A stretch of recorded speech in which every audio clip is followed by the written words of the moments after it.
જય શ્રીમન નારાયણ. રામાનુજદાસ શ્રીમાન ગટ્ટુ વેણુગોપાલ સ્વામી દ્વારા વર્ણન કરેલ શ્રીમદ ભગવદ્ ગીતાનું ગુજરાતી ભાષાંતર હું આપને કહી રહી છું. અધ્યાય 17 શ્રદ્ધા ત્રય વિભાગ યોગ. શ્લોક 2. ત્રિવિધા ભવતિ શ્રદ્ધા દેહિનાં સા સ્વભાવજા સાત્વિકી રાજસી ચૈવ તામસી ચ ઇતિ તામ શૃણુ. ઓમ. ગીતાચાર્ય શ્રી કૃષ્ણ પરમાત્મા અર્જુન સાથે આપણને બધાને શ્રદ્ધા ત્રય વિભાગ યોગ શીખવી રહ્યા છે. પરમાત્મા કહે છે, અર્જુન, પ્રત્યેક મનુષ્ય જન્મજાત શ્રદ્ધા સાથે જન્મે છે. તેનો અર્થ શું છે? તેઓ કયા પ્રકારની શ્રદ્ધા સાથે જન્મે છે તે તેમના કરોડો પૂર્વજન્મોના સંસ્કારો, વાસનાઓ પર આધારિત છે. આવી શ્રદ્ધા 3 પ્રકારની હોય છે. એક સાત્વિક શ્રદ્ધા અર્થાત સત્વગુણ, બીજી છે રાજસિક શ્રદ્ધા અર્થાત રજોગુણ, અને ત્રીજી છે તામસિક શ્રદ્ધા અર્થાત તમોગુણ, અજ્ઞાનનો માર્ગ.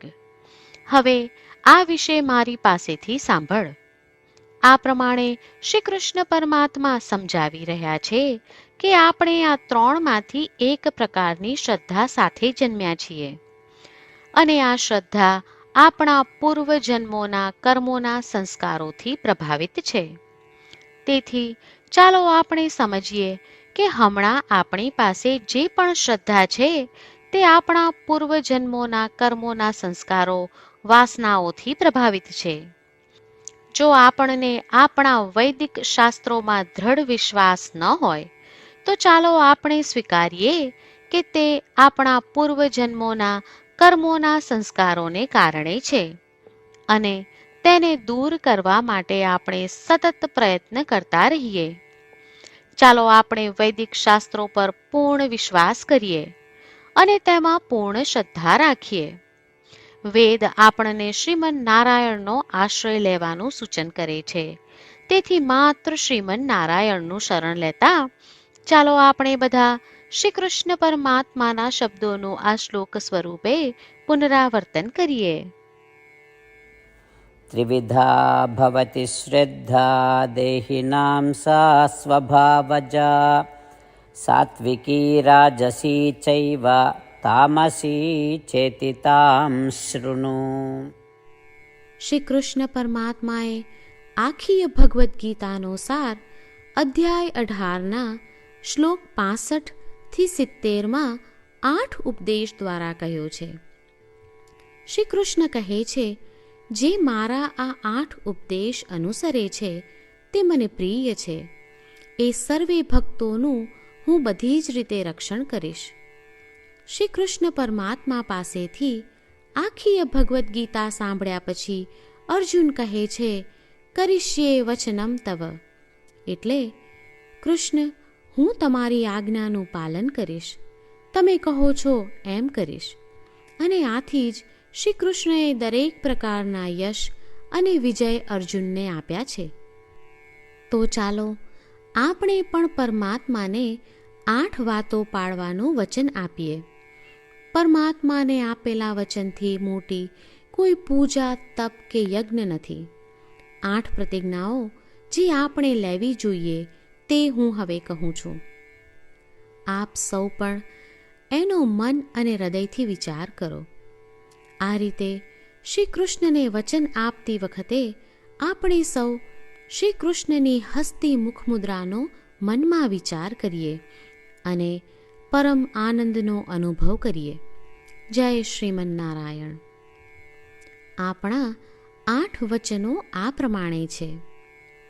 આપણું પહેલું વચન, હે શ્રીમન નારાયણ, તમારા ઉપદેશ પ્રમાણે હું હંમેશા તમારું ધ્યાન અને ચિંતન કરીશ. આપણું બીજું વચન. હે શ્રીમન્નારાયણ, તમે કહ્યું છે તેમ હું સદાય તમારી ભક્ત રહીશ. આપણું ત્રીજું વચન. હે શ્રીમન્નારાયણ, હું મારા કર્મો તમને સંતોષ થાય તેમ અને તમારી સેવા માટે કરીશ. આપણું ચોથું વચન.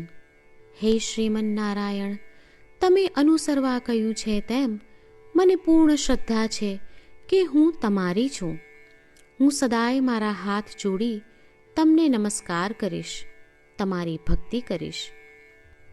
આપણું પાંચમું વચન. હે શ્રીમન્નારાયણ, હું તમારા શબ્દો યાદ કરું છું. મામેકમ શરણમ વ્રજ. તમે તમારી શરણમાં આવવા કહ્યું છે. શ્રીમન્નારાયણ, હું માત્ર તમારા જ શરણમાં છું. આપણું છઠ્ઠું વચન. હે શ્રીમન્નારાયણ, આપે કહ્યું છે મા શુચ. તમે અમને આશ્વાસન આપી શોક ન કરવા માટે કહ્યું છે, તો હું દુઃખી નહીં થાઉં, શોક નહીં કરું. આપણું સાતમું વચન. હે શ્રીમન્નારાયણ, અમારા કલ્યાણ અર્થે આપે શ્રીમદ્ ભગવદ્ ગીતા રૂપી આશીર્વાદ આપી અમારા સૌ પર કૃપા કરી છે, તો હું દરરોજ ઓછામાં ઓછો એક શ્લોક વાંચીશ અથવા સાંભળીશ એવો સંકલ્પ લઉં છું. આપણું આઠમું વચન. હે શ્રીમન્નારાયણ, હું ગીતાના દૈવી શબ્દો એ ભક્તો સુધી પહોંચાડવાનો પ્રયત્ન કરીશ જેઓ ગીતાથી અજાણ છે. હે શ્રીમન્નારાયણ, તમે કહ્યું છે તેમ કરીશ, તમે કહ્યું છે એમ વર્તીશ અને તમારા માટે જ કર્મ કરીશ. શ્રીમન્નારાયણને આપેલું વચન કે દરરોજ તમે કહ્યું છે એમ કરીશું, એ જ એક મહાન પૂજા છે. તો ચાલો આપણે સૌ દ્રઢ શ્રદ્ધા સાથે પ્રભુ પાસે એક સંકલ્પ લઈએ. શ્રીમન્નારાયણ, કરીશ્યે વચનમ તવ. શ્રીમન્નારાયણ, હું તમારી આજ્ઞાનું પાલન કરીશ. સર્વમ શ્રી કૃષ્ણાર્પણમસ્તુ. જય શ્રીમન્નારાયણ. ત્રિવિધા ભવતિ શ્રદ્ધા દેહિનાં સા સ્વભાવજા. સાત્વિકી રાજસી ચૈવ તામસી ચ ઇતિ તામ શૃણુ. ઓમ. ત્રિવિધા ભવતિ શ્રદ્ધા દેહિનાં સા સ્વભાવજા.